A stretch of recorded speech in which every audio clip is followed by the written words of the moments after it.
मेवाड़ का प्रारंभिक इतिहास भाग 2। मेवाड़ के शासक शिलादित्य व अपराजित। सामोली गांव का शिलालेख 646 ईस्वी।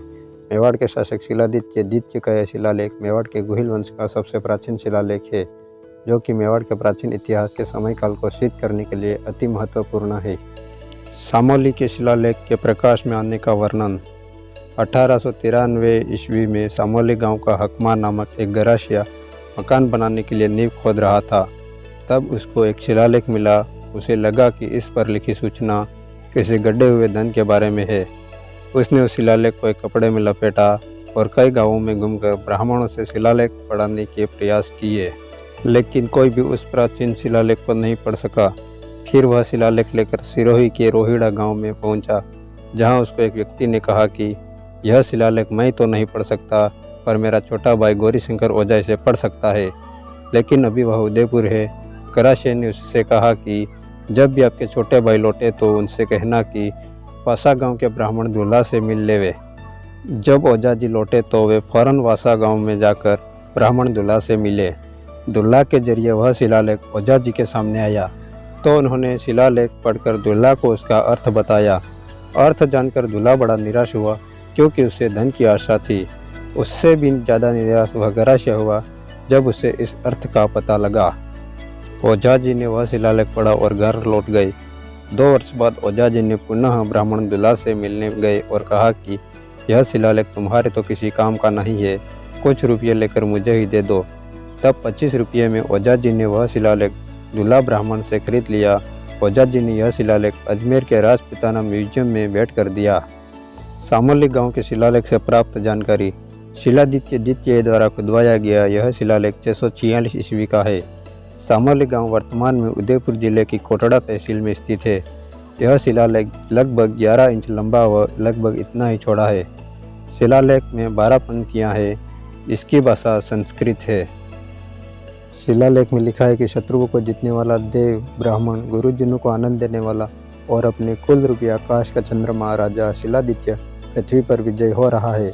शिलालेख में यह जानकारी भी है कि वटनगर वर्तमान वसंतगढ़ सिरोही से आए हुए महाजनों के समूह के मुखिया जयंतक के नेतृत्व में एक खान बनाई गई। फिर सभी महाजनों की सलाह के अनुसार अरण्यवासिनी देवी का मंदिर बनवाया गया। इस मंदिर में अलग अलग जगहों से 18 गायक आए हुए हैं। भजन आदि गाते हैं। इस मंदिर में प्रतिदिन लोगों की भीड़ रहती है। जयंतक को महत्तर की उपाधि दी गई। महत्तर राज कर्मचारी में बड़ा ऊंचा पद था। इसी का अपभ्रंश महता है। वृद्धावस्था में जयंतक ने स्वेच्छा से अपने प्राणों का त्याग कर दिया।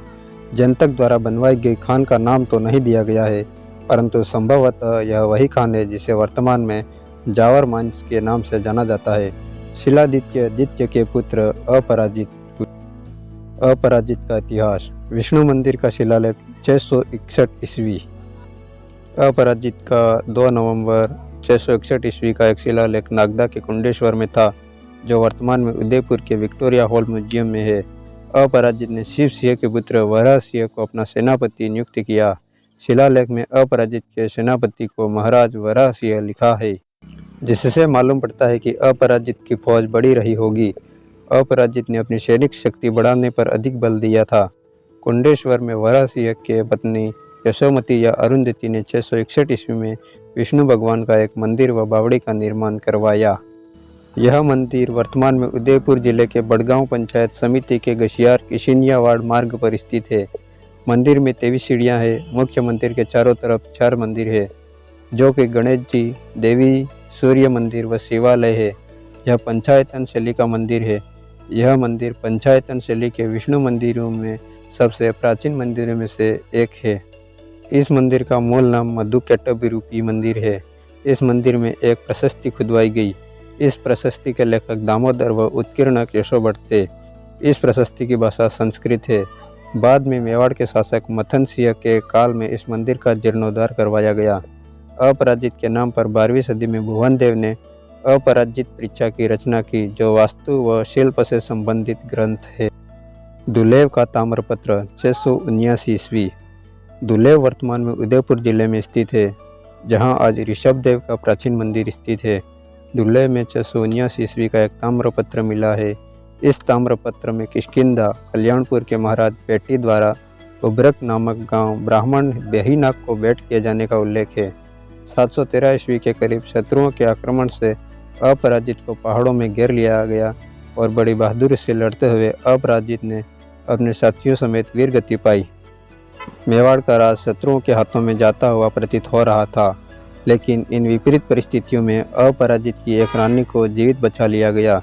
इस रानी का एक पुत्र हुआ जिनका नाम महेंद्र रखा गया।